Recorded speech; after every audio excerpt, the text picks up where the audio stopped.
کرک کے غیور پشتونوں، آج آپ کے اس کنونشن کا انعقاد اور اتنی بھاری تعداد میں آپ سب کی شرکت اس امر کی غماز ہے کہ خان کا طوطی اب پاکستانیوں کے سر چڑھ کے بول رہا ہے۔ خان کو مائنس کرنے والے اور پی ٹی آئی کو نو پلینگ فیلڈ دینے والے یہ دیکھ لیں کہ ہم نے اپنے لیے فیلڈ بھی پیدا کر لیا اور خود ہی اب ہمیں آپ کی احسان کی یا آپ کی گریس کی ضرورت ہی نہیں، کیونکہ جو قانونی حقوق تھے، جو ہمارے بنیادی حقوق تھے، وہ آپ نے ہمیں نہیں دیے۔ آپ نے ہم پہ لاٹھی چارج کیا، گولیاں برسائی، آپ نے ہر وہ فسطائیت کی جو کہ مہذب معاشروں میں نہیں ہوتی ہے۔ لہذا آپ نے ہمیں اس پہ مجبور کیا کہ آج ورکر تمام رکاوٹیں توڑتے ہوئے خان کے ساتھ یکجہتی کے طور پہ اور پاکستان تحریک انصاف کے ساتھ یہ گنگت کا مظاہرہ کرتے ہوئے کرک میں اتنے ہزاروں کی تعداد میں جو ہیں لوگ جمع ہیں۔ میں تمام ضلع کرک کے باسیوں اور بالخصوص پاکستان تحریک انصاف کی جملہ جو ورکرز ہیں ان کا شکریہ ادا کرتا ہوں کہ آج آپ نے نامساعد حالات کے باوجود ایک تاریخ رقم کی ہے، اور جہاں پہ قوم اٹھ جاتی ہے، جہاں پہ قوم حوصلہ کر لیتی ہے، لوگوں نے سوچا کہ 9 مئی کے بعد اتنا مار مار کے ہم نے دبا دیا کہ شاید پاکستان تحریک انصاف دوبارہ سر نہ اٹھا سکے، لیکن تحریک انصاف اب اٹھ چکی ہے۔ اب تحریک انصاف 8 فروری تک کوئی مائی کا لال جو ہے پاکستان تحریک انصاف کو نہ دبا سکتا ہے، نہ ہمارے ورکر کو ڈرا سکتا ہے۔ جو آپ نے کرنے تھے، مقدمے کرنے تھے، پرچے کرنے تھے، 3 MPO کرنے تھے، وہ سب ہم نے بھگت لیے۔ آپ مزید بھی جاری رکھیں، آپ پرچے کریں گے،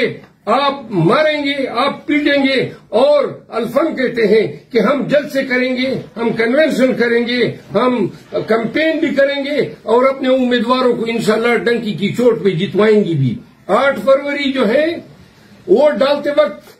تمام پاکستانیوں کو یہ یاد رہنا چاہیے کہ آج ملک میں واضح نظر آ رہا ہے کہ تمام قوتیں مل کے میاں نواز شریف کو ایک مستقبل کے وزیر اعظم کے طور پہ جو ہے پیش کر رہی ہیں۔ نہ عوام ہے اس کے ساتھ، نہ ووٹ ہے ان کے ساتھ۔ آپ نے ان کے کنونشن دیکھے،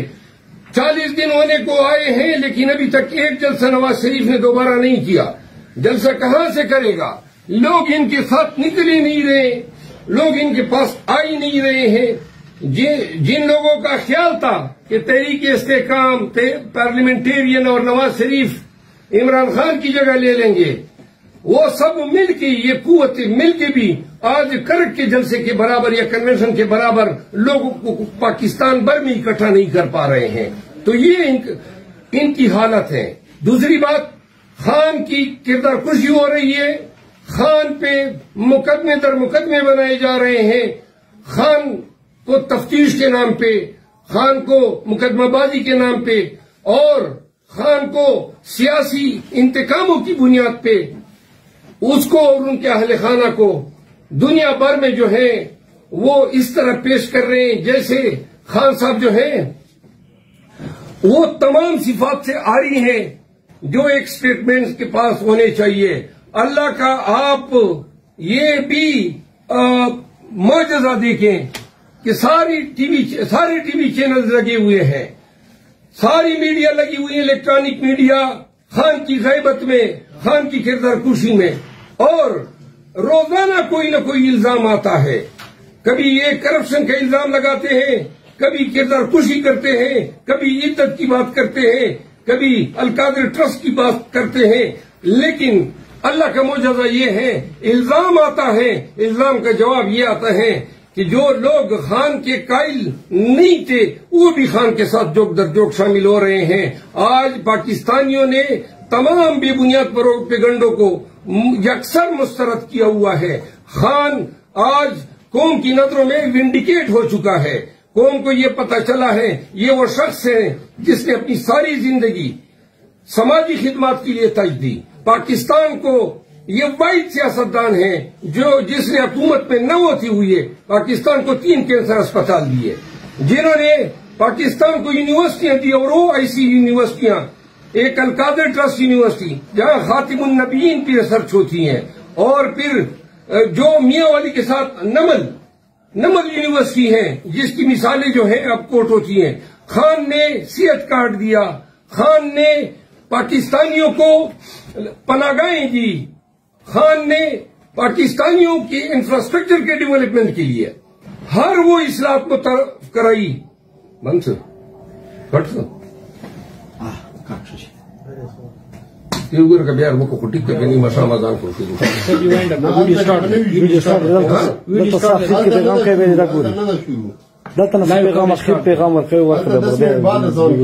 اچھا، تو خان نے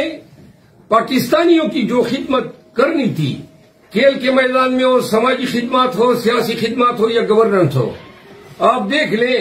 کہ پاکستان میں واحد یہی ایک شخص ہیں جن کی خدمات ہیں۔ سیاستدانوں میں نواز شریف نے 4 دفعہ حکومت کی، کوئی یہ بتا سکتا ہے کہ کوئی ایک ایسا اسپتال تک بنایا ہو جس میں یہ اپنا علاج کر سکے؟ 4 مرتبہ حکومت کرنے کے بعد یہ کہہ رہے ہیں مجھے 5ویں دفعہ منتخب کرو، اور جب بھی یہ حکومت میں آیا ہے تو انتہائی تذلیل کے ساتھ نکالا گیا ہے۔ ہر حکومت اس کا خاتمہ جو ہے سکینڈل پہ ہوا ہے، کرپشن پہ ہوا ہے، ریفرنسز پہ ہوا ہے، اور جب واپس آیا ہے تو ڈیل کے نتیجے میں آیا ہے $12 بلین پاکستانیوں کے لوٹ کے فارن جو بینکس ہیں ان میں ڈپازٹ کر چکا ہے۔ پاکستانی جو اوورسیز ہیں جو $13 بلین بیچتے ہیں، وہ کیوں کر پاکستان میں بھیجیں گے اگر ایسے لوگ وزیر اعظم بنتے ہیں؟ کیونکہ لوگوں کا اعتماد ہی نہیں ہوگا کہ یہ پیسے جو ہیں جو ڈالر وہ بھیج رہے ہیں وہ باہر سے بھیجیں، اور جو حکمران بنے ہوں گے وہ یہاں سے باہر ڈالر بھیجیں، پاکستان کے پیسے بھیجیں، پاکستان کے قومی خزانے کے پیسے بھیجیں۔ آخری بات، ہم کے پی میں آغاز کر چکے ہیں، اور انشاءاللہ 15 دن کے اندر اندر پنجاب میں کنونشن کا آغاز ہو رہا ہے۔ پنجاب کے باسیوں، خان کے متوالوں، پنجاب میں آ رہا ہوں، اور انشاءاللہ ڈنکی کی چوٹ پہ اسی طرح اٹھیں گے جس طرح غیور پشتون اٹھے ہیں۔ پنجاب بھی سر بفلک نعروں سے گونجے گا کہ عمران خان زندہ باد، پی ٹی آئی زندہ باد۔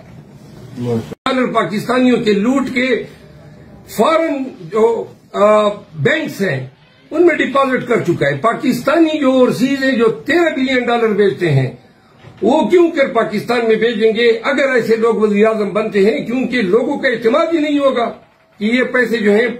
جو ڈالر وہ بھیج رہے ہیں وہ باہر سے بھیجیں، اور جو حکمران بنے ہوں گے وہ یہاں سے باہر ڈالر بھیجیں، پاکستان کے پیسے بھیجیں، پاکستان کے قومی خزانے کے پیسے بھیجیں۔ آخری بات،